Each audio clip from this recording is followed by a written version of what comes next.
what I would say here, well, there's two answers, which is number one, I think that you can jump in and get started as long as you have an awareness between you and your players to address when something doesn't feel right.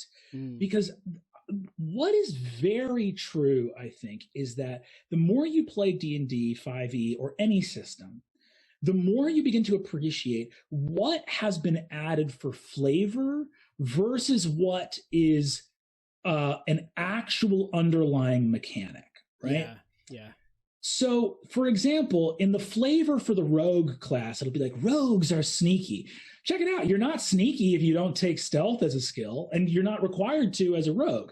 Mechanically, what a rogue is a low hit point character without heavy armor proficiency who has fewer attacks per round, but those attacks deal a tremendous amount of damage under the right circumstances.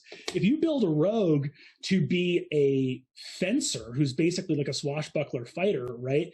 And you don't take stealth and you don't take any of that other stuff. You see what I'm saying?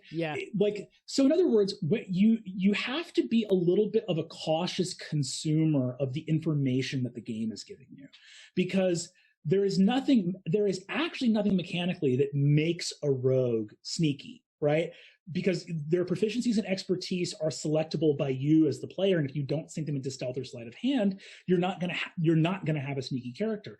And you can base your entire character around like the insightful fighting ability of the Inquisitive, or around the fact that you get sneak attack as long as you're fighting with an ally. Like you can make a character, and then you're just thinking of in your head, as if I'm looking at the rogue as a class, I go, okay, all that I have to do when I'm developing a setting is make a character make sense as no heavy armor proficiency, lower hit point total, fewer attacks, higher damage output per attack.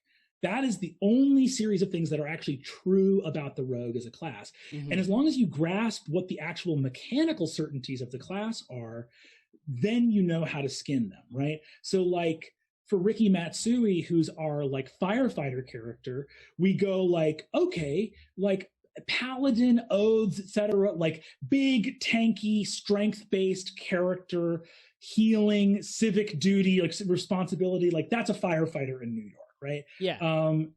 And again, like all that the book makes you do is track the spells and the spell slots, but you don't have to take their word for what a deity is. So if we want to go with Kingston Brown, who's our Vox Populi of New York, subbing in a deity for just the people of New York City is like that doesn't affect the mechanics of your game in any way. So I think that my thing here would be, when you're messing with the setting elements, just try to focus on what is an actual tangible mechanic that we will not be able to dispose of versus what is the flavor that we can absolutely slice and dice and chop and replace and ad hoc. Did you do a lot of modding or house rules on any of the classes or player focused stuff, or were you able to just run it totally straight for the most part? Ran it pretty straight, right? Sophia's Drunken Master Monk, Kingston City Domain Cleric.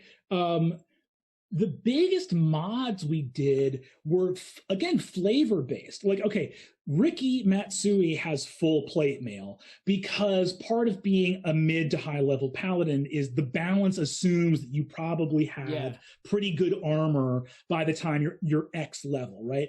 And then we also assume that Ricky has a shield, right?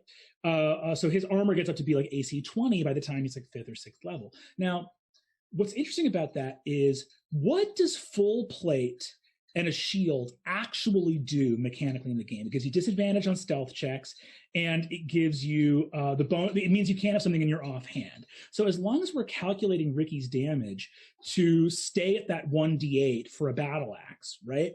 And as long as we are giving him disadvantage on stealth, we're not breaking the game balance. And all you have to do is go, cool, Ricky, we don't want to say that you're a firefighter running around in full plate armor IRL, because that doesn't fit the setting.